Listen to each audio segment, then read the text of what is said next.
and the Babysitter. Franklin and the Babysitter. Franklin could count by twos and tie his shoes. He was old enough to walk to Bear's house all the way or go to the ice cream store on his own. But Franklin wasn't old enough to stay at home all by himself. When his parents went out, Granny came over to take care of him. But one afternoon, Franklin's parents were getting ready to go to a party. Franklin and Harriet were watching out the window. "When's Granny going to get here?" Franklin asked. "I want to show her my new puzzle, and she promised to bring her fudge." Just then the phone rang, and there was bad news. Granny was sick with a cold. Uh-oh. Franklin was very disappointed. So was his mother. "I really wanted to go to that party," she sighed. "We can still go," said Franklin's father. "We'll get a babysitter." "I don't want a babysitter," complained Franklin. "I want Granny." "Well, Granny is a babysitter," replied father. "No, she isn't," answered Granny. "Granny's Granny." Franklin's mother started making phone calls. Soon she announced that Mrs. Muskrat would come and babysit. "Miss Muskrat!" cried Franklin. "But she never took care of us before. She won't even know what to do.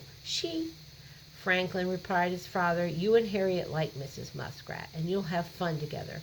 "Huh," said Franklin. He's not happy about that. Mrs. Muskrat arrived at 5 o'clock and settled in. "If you need anything, here's the phone number," said Franklin's mother. "Oh, don't worry about us," said Miss Muskrat, shooing Franklin's parents out the door. "We'll be just fine." "Won't we, Franklin?" Franklin wasn't so sure. Miss Muskrat turned to Franklin and Harriet. "Why don't you two keep me company while I start supper?" "Can we do a puzzle?" Franklin asked. "First thing after we make this nice soup," replied Miss Muskrat. Franklin frowned. "Granny does puzzles first thing," he said. It wasn't long before Miss Muskrat called Franklin and Harriet to the table.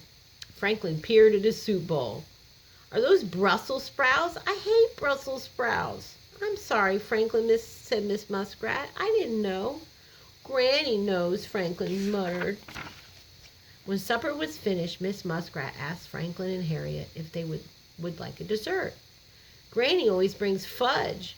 "Well, why don't we make some?" suggested Miss Muskrat. Franklin got out the sugar and the butter and the cocoa. Harriet got out the pots and pans, and Franklin cheered up a little bit when he smelt that sweet smell filling that air. As soon as the fudge was ready, Miss Muskrat gave Franklin the first piece. "Is it good?" she asked. Franklin nodded. "But Granny always puts flies in her fudge," she said. "Oh dear," sighed Miss Muskrat. "I forgot how much you love flies." "Granny never forgets," says Franklin. While Miss Muskrat was cleaning up the kitchen, Franklin turned on the radio. "Welcome to Shadowland," said the announcer. Miss Muskrat frowned. I think that show's a little too scary for a young turtle," she said. "No, it isn't," declared Franklin. Then he fibbed.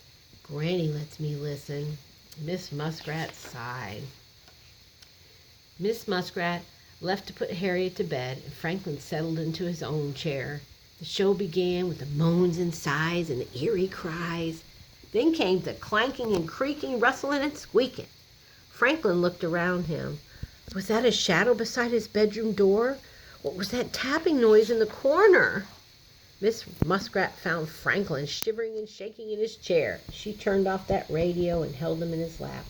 "I'm sorry, Miss Muskrat," Franklin whimpered. "Granny doesn't let me listen to Shadowland. Now I'm too scared to go to sleep." Franklin started to cry. "Aw." Miss Muskrat thought for a moment. Then she said, "If I was Granny, I'd let you stay up late and keep me company." Well, Franklin wiped his eyes. "I think Granny would do that," he agreed. When his parents came home, Franklin and Miss Muskrat were sipping hot cocoa in front of a glowing fire. They were on their second bowl of popcorn in their third puzzle. Miss Muskrat was leaving. Franklin gave her a big hug.